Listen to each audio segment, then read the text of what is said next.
C'est la fin d'un monde, mais pas la fin du monde.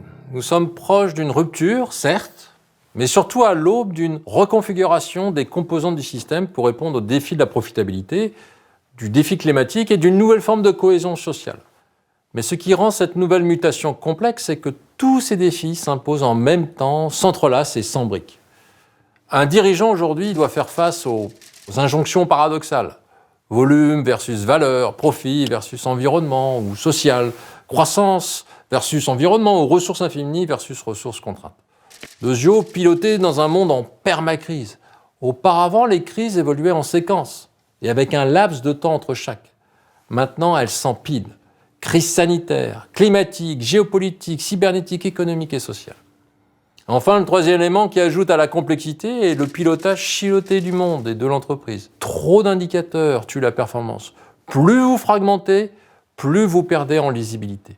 Les situations sont de plus en plus complexes et nécessitent des analyses et des résolutions de problèmes profondes. Nous sommes trop souvent inondés d'indicateurs, de labels, de quotas qui silotent au final notre manière de penser et nous éloignent de la vue d'ensemble.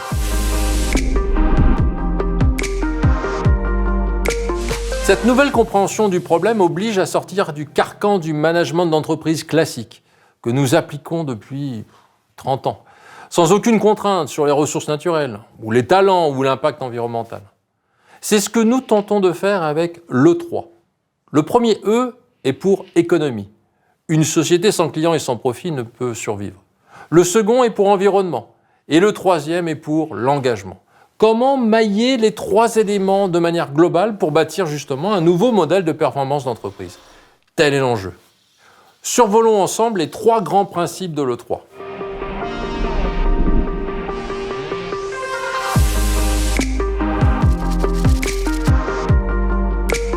Par le passé, nous pilotions l'entreprise dans une logique de croissance à ressources infinies, en pensant que plus de clients, plus de produits et de marchés allaient générer potentiellement plus de profits.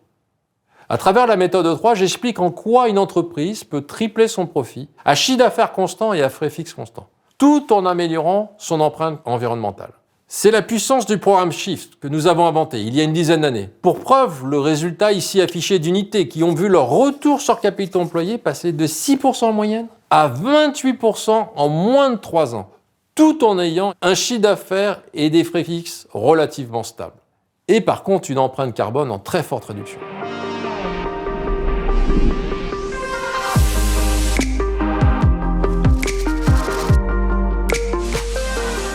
La question climatique n'est plus une mode, c'est une exigence, telle une lame de fond, un tsunami de grande ampleur, qu'aucune entreprise ne puisse désormais ignorer.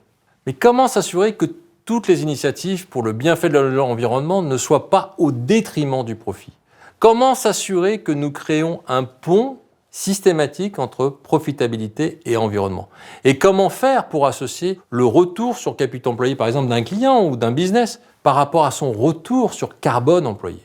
Tout cela vous sera dévoilé dans la partie de l'environnement du livre.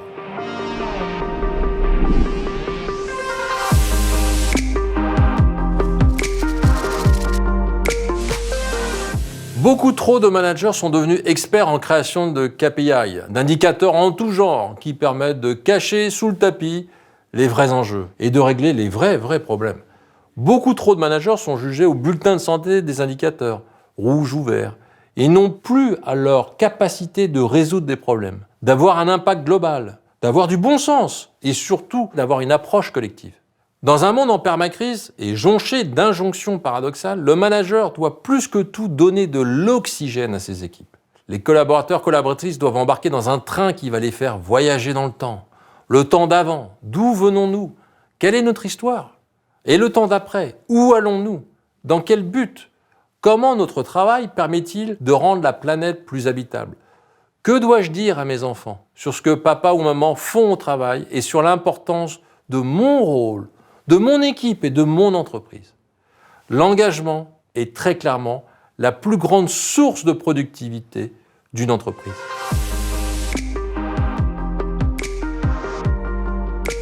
La multiplicité et l'intensité des crises, la dégradation des solidarités, la polarisation du monde du travail, la vision court-termiste parfois du milieu financier, l'exacerbation de la régulation par des indicateurs, la domination sans cesse du quantitatif versus le qualitatif, la compartimentation du travail, l'afflux d'outils numériques censés améliorer notre productivité, la croissance sans contrainte de ressources, et j'en passe et j'en passe. Tous ces éléments empilés résonnent comme un cri d'alarme à la réinvention.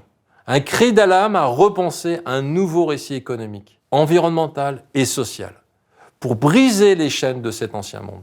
C'est tout le thème de ce livre qui apporte une méthodologie testée à grande échelle au sein d'un groupe industriel de 8 milliards d'euros et qui peut s'appliquer à tous les secteurs, qu'ils soient industriels ou de services. Bonne lecture à toutes et à tous.